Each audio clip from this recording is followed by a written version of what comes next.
Sveiki, su jumis Augustas Kipuris ir 8 krepšinio operacijos laida. Vakar įrašiau laidą apie Kasparą Jakučionį ir tikrai negalvojau podcast'o pabaigoje, pasakydamas, kad kitas video bus kitą savaitę arba jeigu Žalgiris pasirašys trenerį. Gali būti ir anksčiau. Bet negalvojau, kad jau kitą dieną, tai yra rytoj, tai yra, vakar įrašiau, šiandien jau reikės daryti video. Tikrai negalvojau. Tai šiandien video apie naują Kauno Žalgirio trenerį. Važiuojame. Ta proga ir marškinėliai atitinkami. Pablo Laso, Sašo Obradovič, taip pat ir Dušanas Olimpievičius, taip pat ir Luka Banki, Kazys Maksytis, Dainius Adomaitis, taip pat ir Jakalakovičius.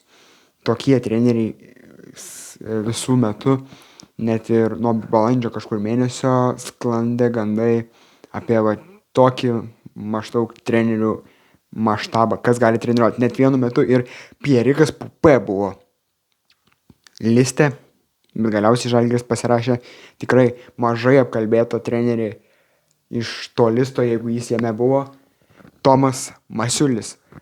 Keista, bet kaip Navickas Gediminas, Žalgirio sporto direktorius, ir pats pasakė, kad kalbėjo su Šaru, buvo vienas iš pirmųjų Šaras, žmogus, kurio klausė apie Tomą Masiulį, nes Tomas Masiulis dirbęs kartu ir Kauno Žalgiryje su Šaru, taip pat yra dirbęs ir Fenerbahčėje bei Barcelonos klubuose, kaip asistentas išėjus Darijui Maskolinui, net ir tapo pagrindiniu asistentu pačio Tomo Masiulio. Tomas Masiulis tiksliau tapo pačio Jasikevičiaus pagrindiniu asistentu, kurį visur vežiojosi. Tai įdomus labai sprendimas, vyriausiasis kaip treneris, jis yra dirbęs jaunimo rinktinėse U16 ar U18 ir U20 jaunimo rinktinėse yra dirbęs ir ten medalius laimėjęs, bet tai buvo gana senokai. Yra dirbęs ir su Žalgirio dubleriais, bet irgi tai yra dubleriai, tai yra iš esmės vaikų ar jaunimo komanda, kurios tu nekomplektuoji, o tiesiog iš talentų renkiesi. Tai labai įdomu. Kodėl Žalgiris jį pasirinko, aš manau, tuo metu, kai irgi buvo kalbos visokios, kad Lietkabelis jam siūlė darbą Panevėžyje. Jo, jeigu po Panevėžio Lietkabelį imi Masiulį, imčiau aš jį, bet dabar man labai keista tada, kodėl būtent jį pasiėmė. Nes aš manau, tada Tautvydas Sabonis, lygiai tas pats, aišku, gali sakyti, kad vienas dirbo asistentu Šarui, kas yra topinis treneris, kitas dirbo Žalgiryje asistentu, kas, nėra top kažkoks, taip yra top, Europinė, Eurolyga, visa kita, bet, tai nėra kažkas tokio jau ten įspūdingo, tai nėra topiniai, wow, treneriai, su Šaru jis nedirbo. Tai gal, nežinau, bet man, pakėliau ant tokį, kodėl būtent jį paėmė Žalgiris. Bet tada pagalvojau, jeigu nepasiseks, pirmus mėnesius tu lengvai galėsi jį atleisti. Aš manau, tą mintį vis kartoju, kad bus atleistų trenerių Eurolygoje. Nebūna sezonų, kai tiesiog visi 18, kitą sezoną 20 trenerių, kurie pradėjo sezoną ir baigs sezoną. Ne, bus atleistų trenerių faktas. Tai blogiausia atveju tu kažką pasiimsi iš atleistų trenerių ir Tomą Masiulį paliksi. Įdomu, koks kontraktas, nepasidomėjau šitų reikalų. Bet jeigu 1+1, aišku, jeigu jūs žinot koks kontraktas, tai jau kitaip kalbėsim, bet jeigu garantuotas 2 metų kontraktas, keistoka šiek tiek. Palaukti metus ir tada gal Tautvydą imti Sabonį ar dar kažką, ar tiesiog vasarą gal kita bus vasarą daugiau laisvų trenerių, geresnių rinkoje trenerių bus laisvų. Bet jeigu 1+1, kodėl ne? Vienas sezonas sudegs, pliusą neaktyvuosi. Nesudegs, pratęsi antram sezonui, gal mes čia matome Šarą numeris 2, Šaras 2.0 gal matom. Gal matom tiesiog eilinį nepasisekusi, turim pavyzdį Utenoje, aišku, netoks elitinis klubas, bet Buzas. Vieną sezoną buvo asistentų, jau kitą ėjo dirbti vyrtrenerių. Daug būna pavyzdžių, kaip vyrtreneriai, kaip asistentai tampa vyrtreneriais, bet jiems nepasiseka. Tai žiūrėsim, kaip seksis Tomui Masiuliui. Tikiuosi, kad viskas bus gerai. Manau, kad tai yra perspektyvus treneris. Gerai, turim pagaliau tą trenerį. Žalgiris, aišku, galbūt reikėjo imti Eurolygos patirtim, bet turi Masiulis, galim sakyti, Eurolyginės patirties, tik tiek, kad tai yra kaip asistentui. Ir nežinau, žiūrėsim, aišku. Galbūt būtų geriau, kad jis pirmiau būtų pabandęs dirbti kažkokiam bent jau čempionų lygos lygiai, Eurocup lygiai ar kažkokiam klube, bet kaip ir Lietkabelis, nes jis turėjo ten pasiūlymą prieš kelis metus dirbti, eiti. Jeigu būtų padirbęs ten, gal tada kalbėtume kitaip kaip apie trenerį, nes mes kaip trenerio vyrų krepšinį, sutikime, jo nepažįstam. Kokį žaidimą Žalgiris? Aš manau, aišku, yra kita pusė. Galbūt Žalgiris pasiėmė trenerių tokį, kadangi komandos žaidėjai pakankamai geri ir, kaip čia pasakyti, jiems nereikia muštro, gal taip pasakysim, Williams Goss, Moses Wright, tas pats Dustinas Slyva pasirašytas, taip pat pasirašytas yra prasitęstų žaidėjų, kai kurių dar bus tų naujokų, tikiuosi. Galbūt tokiem žaidėjim nereikia treniruoti labai jų.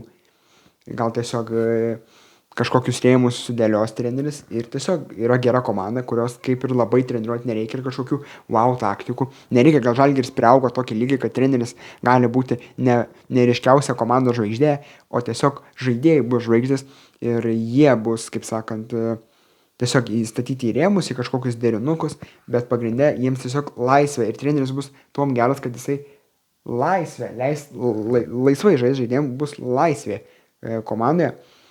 Tikėkime, kad jo, netikiu, kad Tomas Masiulis, žinant jo charakterį, jo sūnaus charakterį, Gyčio Masiulio, nėra tie žmonės Masiuliai, šitoj giminėje, tas pats Tomas Masiulis, vyrtreneris Žalgirio, jis nėra tas, kuris ten rėks, šauks kaip šaras, jis yra ramesnio charakterio ir žaidėjas buvo ramus, ir čia, kaip treneris, matom, kol kas yra ramus.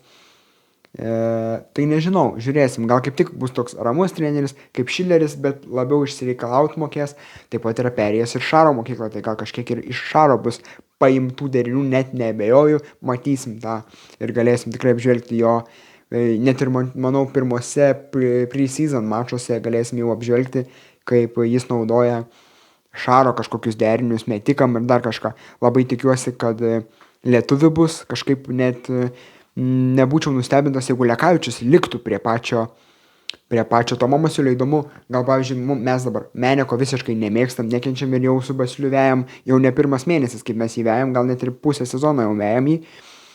Ateis Tomas Masiulis, sakys, turit žaidėją, kam jūs jį nuomojate ten Puerto Rikui apšė ar ten Turkijos lygom. Man jis patinka, gal bus taip. Tas pats Lekavičius, gal jam patiks Lekavičius, o pamatys Vongą su 2+1 kontraktą, sakys, kam jūs rašėtės tą kontraktą, man jis netinka. Ir jo, gali būti, o gal toks pat kaip Matt Mitchell, gal tiks visai tam pačiam Masiuliui, nežinau. Bet manau, norėčiau pamatyti dar keletą naujokų, kurios būtent pats Tomas Masiulis jau pasirašys kaip treneris. Pažiūrėsim ir bus labai smagu sekti jo kaip trenerio, kokia yra idėja žaisti. Manau, žaisim greitą krepšinį. Jo, taip pat Žalgiris dar turi keletą sprendimų, kuriuos reikia atlikti. Lieka, nelieka Smailagič, bet aš manau, kad lieka. Lieka, nelieka Dunston. Tai yra tas klaustukas, taip, jis turbūt neliks, bet, vis tiek, kol nėra oficialumo, aš vis dar bijau, kad jį pasiliks kaip mentorių. Ir Giedraitis bus aktyvuotas tas +2 ar nebus, nes kontraktas yra 3+2 ir šią vasarą turi spręstis, ar bus tas pliusas aktyvuotas 2 metų ar ne. Aš nenorėčiau, nes yra panašių žaidėjų kaip jis tik kitose pozicijose, pavyzdžiui, Butkevičius, gynybinis ir puolime nelabai duoda. Giedraitis lygiai taip pat. Gali kažką puolime duoti, bet tai yra labiau Eurocup, LKL lygis, ne Eurolygos lygis. Matėme tą Lietkabelį. Matėm jį Lietkabelį gerai ir tritaškai mes gali Lietkabelio lygį. Jis gali būti neblogas žaidėjas, būti Lietkabelio lyderis, bet nedaugiau. Taip pat yra Ulanovas, kuris yra irgi toks puolime nugarą pažaidė, matėm finale, bet nieko kažko įspūdingo duoti negali. Iš tokio wow, kad ten 1-1. Negali. O gynyboje yra neblogas žaidėjas. Aš sakyčiau, vietoj Giedraičio gal kažkokį gynėją talentingą puolime. Aš aišku, turim Gosą, Francisco, bet kažkokį neblogą gynyboje, bet galinti puolime duoti. Taip pat turėjom Dimšą, man irgi keista situacija. Aš manau, prie Masiulio Tomo kažkokį vaidmenį gautų Dimša. Aišku, jau turbūt nebeprastesi, nes susigrąžins jo. Bet, stil, aš manau, kad galėtų kažkokį minimalų, net nebūtinai minimalų, bet kaip atsarginio SG vaidmenį Dimšą turėti. Aišku, turbūt jo nebus, čia nebesvaikim, bet Rupštavičius tas pats, mes galvojam, ar jam eiti ar neiti dabar į tą Žalgirį, prie Trinkierio to pačio, gal geriau likti Lietkabelyje būtų, nes, gali būti sugadintas žaidėjas. Bet dabar prie Tomo Masiulio aš nesu tikras, ar yra dirbęs Rupštavičius kartu su Tomu Masiuliu Žalgirio dubleriuose, bet, na, tai yra jaunimo treneris buvęs, tiek rinktinių, tiek Žalgirio pačių dublerių. Tai nenustepčiau, kad jauniem žaidėjim, jauniem lietuviam gali duoti šansą, bet tikrai, manau, lietuviai bus svarbus. Birutis tas pats kitaip gali atrodyti Žalgiryje, tai jo, labai bus įdomu pažiūrėti. Taip pat asistentu paskirtas Mantas Šernius. Nu taip, kai Žalgiris tau yra virtreneriui lok, tu nebūsi tiesiog užrakinta. Niekada nebūsi tikriausiai. Nu, nebūsi. Mažai šansų. Po Jonavos. Rytas užsirakino, kai jie pasirašė prasidėse 2 metam Žibėno. Vulfsų nebėra. Lietkabelis užrakintas su Čianaku. Neptūnas užrakintas su Petrausku. Nu tai daugiau tu nenori eiti į Juventusus, į ten Nevėžius ir panašiai.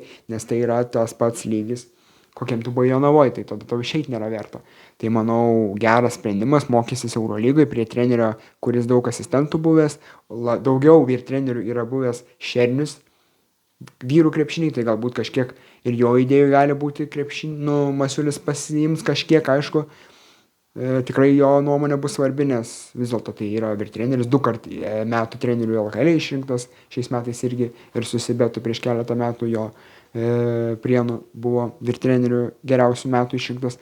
Tai va, žiūrėsime tikrai, kaip bus, labai įdomu, kas laukia Žalgirio, pažiūrėsim ir pirkinius, tai kitą savaitę, manau, apžvelgsiu Žalgirio pirkinius visus, kurios bus iki tos dienos pasirašę, tai su jumis buvo Krepšinio operacijos 8 laida, Augustas Kipras. Būtinai parašykit komentaruose, kokia jūsų nuomonė apie Tomą Masiulį ir kokių naujokų jūs norėtumėt, kokių galbūt lietuvių norėtumėt Žalgiryje, ir būtinai paprenumeruokit. Su jumis buvo Krepšinio operacijos 8 laida apie Kauno Žalgirio naująjį vyr trenerį Tomą Masiulį. Su jumis buvo Krepšinio operacija, Augustas Kiparis.